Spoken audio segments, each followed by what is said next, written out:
पति पत्नी में झगड़े भी होते रहते हैं, लेकिन जब थोड़ी सी दूरी होती है तो प्रेम बढ़ता है।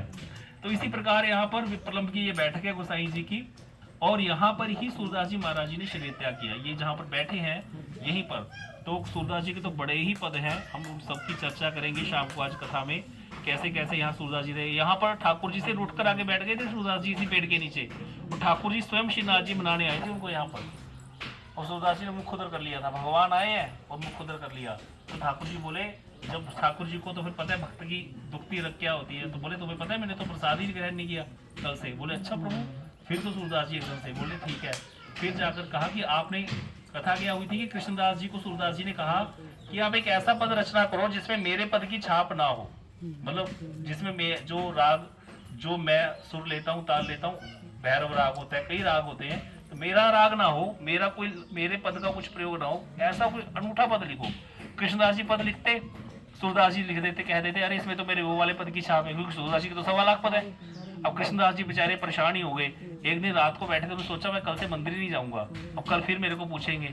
रात को नाथ जी स्वप्न में दर्शन देके बोले चिंता क्यों करते हो, मैंने लिख दिया तुम्हारे लिए पद, ये ले दे रहे उसको। ठाकुर जी ने स्वयं पद लिख के कृष्णदास जी को दे दिया, बड़े प्रसन्न हो गए। कृष्णदास जी अगले दिन पहुंचे मंदिर में, जाकर के सूरदास जी को पद दिखा दिया, बोले ये लो पद। सूरदास जी ने पद देखा, सूरदास जी हैरान हो गए। सूरदास जी कहते सच सच बताओ ये पद तुमने लिखा है? वो कहते हमने लिखा और किसने लिखा है? बोले सूरदास जी कहते तुम क्या तुम्हारे बाप में हिम्मत नहीं है ये पद लिख लेगी? तो सूरदास जी को उनको बताना पड़ा कि ठाकुर जी लिखे। सूरदास जी ने एकदम से श्रीनाथ जी की तरफ देखा मंदिर में, बोले अच्छा इनके लिए पद लिखते हो, हमारे लिए तो कभी कोई पद नहीं लिखा, इनके साथ बड़ा प्रेम है आपका। और इतनी बात सोच के नाराज होकर यहाँ के बैठ गए और मंदिर नहीं गए सुबह। तो जब गए नहीं तो ठाकुर जी दोपहर को मनाने आए, और आए तो सूरदास जी ने मुख उधर कर लिया। तो ठाकुर जी कहते अरे भाई इतना नाराज क्यों होते? बोले आपको तो कृष्णदास बहुत प्यारा है, आपने उनके लिए पद रचना करी। तो कहते फिर क्या होगा, तुम्हारे लिए भी कर देंगे। बोले करो फिर। बोले जब समय आएगा तो तुम्हारे लिए भी कर देंगे, इतना नाराज क्यों होते हो? पता है आपने भोग नहीं आरोगा। तब ठाकुर जी ने जब ये सुना सूरदास जी ने, तब यहीं पर ठाकुर जी ने बैठ करके उनके साथ प्रसाद पाया है। इस तरह की मधुर मधुर लीलाएं हुई।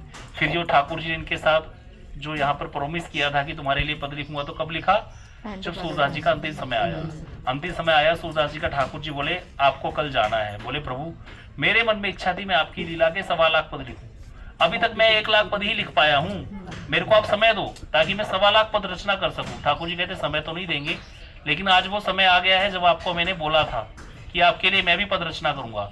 ठाकुर जी ने अपनी ही लीला की आप ही बैठ करके यहाँ पद लिखे 25,000। और लास्ट में जो सूरदास जी के जो पद है उनमें तो लास्ट में छाप सूरदास जैसे होता है ना, मैया मोरी मैं नहीं, जिस जो ठाकुर जी ने पद लिखे उसमें पद में छाप है सूर श्याम। सूर श्याम का अर्थ क्या है? पहले भक्त का नाम, पीछे ठाकुर जी का नाम। जो सूर श्याम वाला पद है वो ठाकुर जी के द्वारा रचित पद है, और सूरदास जी वाला पद सूरदास जी द्वारा रचित है। इस तरह से 1.25 लाख पद पूरे हुए। समय हुआ जाने का इनके, तो यहाँ पर जो है छाती के बल ऐसे लेटे हुए थे, और इधर बल्लवाचार्य जो गोसाई विठलनाथ जी मंदिर में ठाकुर जी को श्रृंगार कर रहे। ठाकुर जी ने उतर ऐसे कर दिया हाथ। बोले क्या हो गया? ठाकुर जी के नेत्र जो है सजल है, जल आए हुए नेत्रों में। बोले जय जय क्या हो गया? बोले आज पुष्टि मार्ग का जहाज जा रहा है, जिसको दर्शन करने हैं कर लो। गोसाई जी समझ गए सूरदास जी का समय आ गया जाने का। संवत 1600 यहाँ लिखा है ना 40 में, संवत 1640 का समय था, और यहीं पर सूरदास जी ऐसे लेटे हुए थे। गोसाई जी जब आए देखा ऐसे छाती के बल लेटे हुए, किसी ने कहा सीधा कर दो कि शायद उल्टी वगैरह होगी, ऐसे लेट गए। बोले नहीं नहीं मुझे सीधा मत करो, सारा जीवन मैंने ब्रजभूमि को पीठ नहीं दिखाई, अब मैं पीठ दिखा करके जाऊंगा नहीं। ऐसा उनका भाव था ब्रजभूमि के प्रति। गोसाई जी ने उनका जो सर था उसको सर में अपनी गोद में लिया और पूछा या समय आपकी चित्तवृत्ति कहाँ है? तब ये लास्ट पद यहाँ लिखा है, खंजन नैन रूप रसमाते। खंजन नैन, राधा जी के नैन खंजन पक्षी जैसे हैं, चंचल होता है खंजन पक्षी बहुत। तो ऐसा पद गाते हुए जो है शरीर जो है उन्होंने शांत किया यहाँ पर सूरदास जी महाराज जी ने। किसी ने कहा आपने इतने पद लिखे ठाकुर जी की लीला के, आपने अपने गुरु जी के लिए तो एक भी पद भी नहीं लिखा।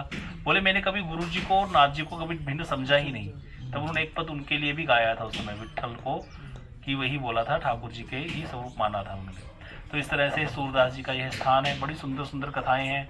सूरदास जी ने तो किस किस पर कृपा नहीं करी। एक बिल्कुल ही विमुख व्यक्ति रहता था। मंदिर जो है ना श्रीनाथ जी का मंदिर है यहाँ गोवर्धन में, हम लोग तो चढ़ते नहीं, ऊपर जाएंगे मंदिर के पास, तो नीचे बनिए की दुकान थी।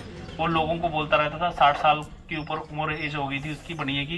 बोलता था आज श्रीनाथ जी का बड़ा सुंदर श्रृंगार है। आते जाते लोगों से पूछ लेता था कौन सा पटका पहना है, कौन सी पगड़ी है, लेके जाओ, ये लेके जाओ, धूप का सामान, ये ऐसे करके बोलता था। सूरदास जी महाराज जी समझ गए ये मंदिर जाता वाता है नहीं, लेकिन दुकानदारी चलाने के लिए लोगों को ऐसे करके करके इकट्ठा करता रहता है।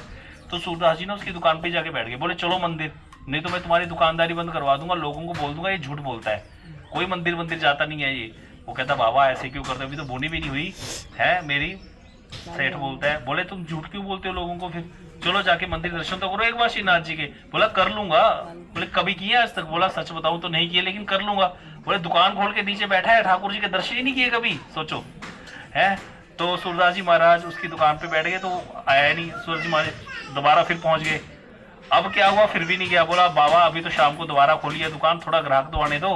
सूरदास जी महाराज जी ने अब शोर मचाना शुरू कर दिया, बोले ये झूठ बोलता है लोगों को, बोले ये ऐसे ही है, ये सब पैसे इकट्ठे करने के चक्कर में ऐसे वहां बैठता है, कभी आज तक इसने दर्शन नहीं किए। तो उसने कहा अब तो जाना ही पड़ेगा, बाबा तो पीछे ही पड़ गए। अब वो लेके पहुंचे ऊपर, सूरदास जी महाराज जी जब लेके पहुंचे तो ठाकुर जी को प्रार्थना करी, सूरदास जी हमारे प्रभु एक बद्ध जीव है आपके शरण में आए, कृपा करो। ठाकुर जी ने अपने दिव्य स्वरूप के दर्शन करा दिए। ऐसा पहुंचा ऊपर, दोबारा नीचे ही नहीं आया। इसको कहते हैं कृपा संत की।